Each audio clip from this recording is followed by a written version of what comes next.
और भारत अब वो पहले वाला भारत नहीं रहा कि कोई आँख दिखाए और कोई डर दिखाए और उसकी बात हम मान लें। दिल्ली के लोग कभी बदला नहीं लेते हैं। दिल्ली के लोग जो है ना भ्रमित हो जाते हैं। देश का बंटवारा हुआ, हमारे लाखों हिंदू भाइयों का नरसंहार हुआ।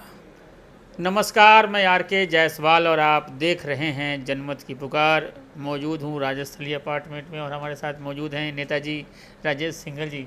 सिंघल जी, किस तरीके से जिस आप लोग हर घर तिरंगा अभियान को चला रहे हैं? जायसवाल जी, आपका बहुत बहुत धन्यवाद और 15 अगस्त की ढेर सारी बधाई आपको।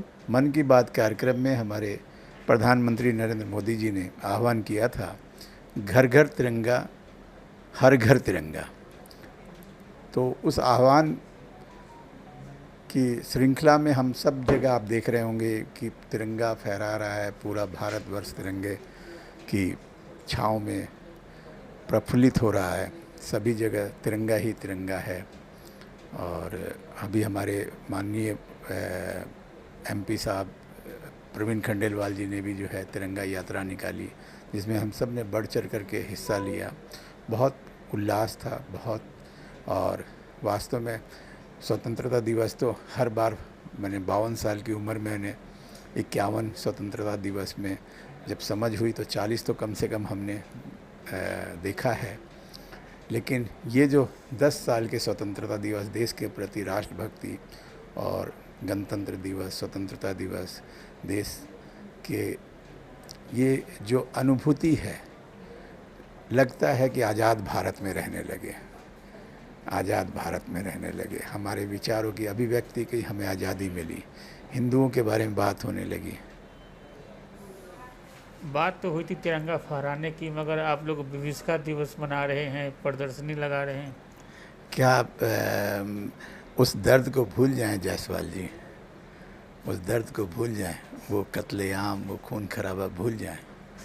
जब देश का बंटवारा हुआ, हमारे लाखों हिंदू भाइयों का नरसंहार हुआ। ट्रेनें भर भर करके अटारी से आई थी, ऐसा सन्नाटा छाया था। जायसवाल जी बोलते बोलते शरीर में मानो ऐसा प्राण जाने को हो रहे हैं। लेकिन ये दर्द किसी को न लगता है, न महसूस होता है। भारत में 2 भारत बनाने की तैयारी चल रही है। पूर्व विदेश मंत्री सलमान खुर्शीद का बयान आता है कि बांग्लादेश वाला भी हालात भारत में हो सकते हैं। क्या बात है! इनके मंसूबे कभी भी सफल नहीं होंगे। हमारे देश की बागडोर का शासक, उनको बता दूं, नरेंद्र दास मोदी है।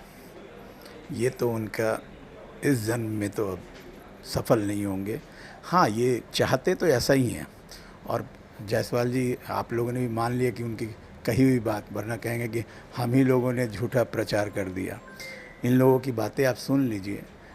बांग्लादेश जल रहा है और यहाँ ये जो है ना, वो कह रहे हैं कि वो तो पहली बार ये भारत का ये हाल करेंगे।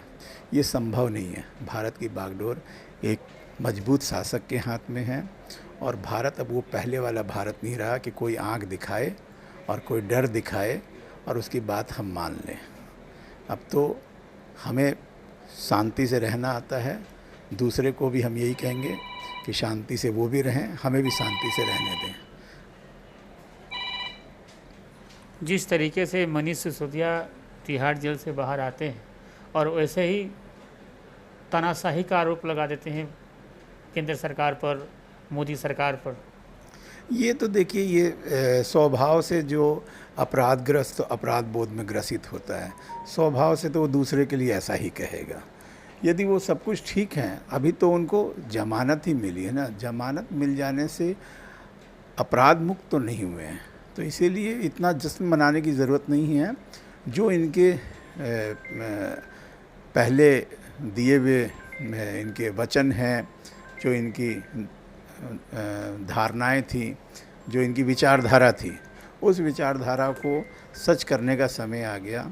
गलती आज भी इनके जो इनको जो बेल मिली है, उस बेल की कंडीशन जो है, यदि आप पढ़ेंगे जायसवाल जी, तो आपको सब कुछ स्पष्ट हो जाएगा। जमानत मिलना ये कि लोकतांत्रिक संवैधानिक प्रक्रिया है, इसमें मिलना भी चाहिए था, मिल गया, बहुत अच्छी बात है। परंतु अपराध मुक्त नहीं हुए हैं, अपराध तो इन्होंने किया है, उसकी सज़ा ट्रायल में आप भी देखेंगे, हम भी देखेंगे। इसमें कहाँ हिटलर शाही होगी। यदि कोई अपराधी पर कोई संवैधानिक कार्रवाई होती है तो इसमें दूसरे लोगों के बारे में तानाशाह कहना ये उचित नहीं है। कहने कि दिल्ली के लोग 6 महीने बाद चुनाव में दिल्ली के लोग इस बात का बदला लेंगे फिर से।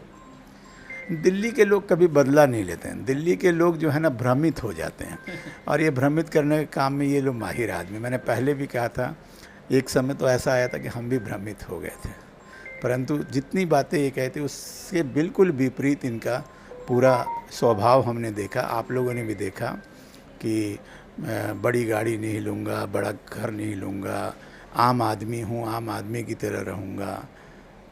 किसी भी तरह की कोई आक्षेप लगता है, कोई गलती होती है तो बिना सबसे पहले जो है उस पद से इस्तीफ़ा दूंगा। आज वो लोग जेल में बैठकर भी अपने आप को मुख्यमंत्री ही मानते हैं, मुख्यमंत्री हैं भी क्योंकि संवैधानिक है और उसमें हम कुछ कर नहीं सकते हैं।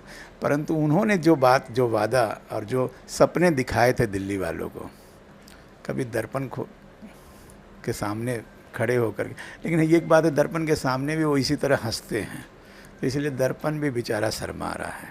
इतना ही कहूँगा मैं। हमारे साथ बात कर रहे थे राजेश सिंघल जी। मिलते हैं किसी और खबरों के साथ। नमस्कार। अगर आपने हमारा अभी तक चैनल सब्सक्राइब नहीं किया है तो कृपया चैनल सब्सक्राइब कर लें, लाइक करें, शेयर करें, कमेंट करें। तो मिलते हैं फिर किसी और खबरों के साथ। नमस्कार।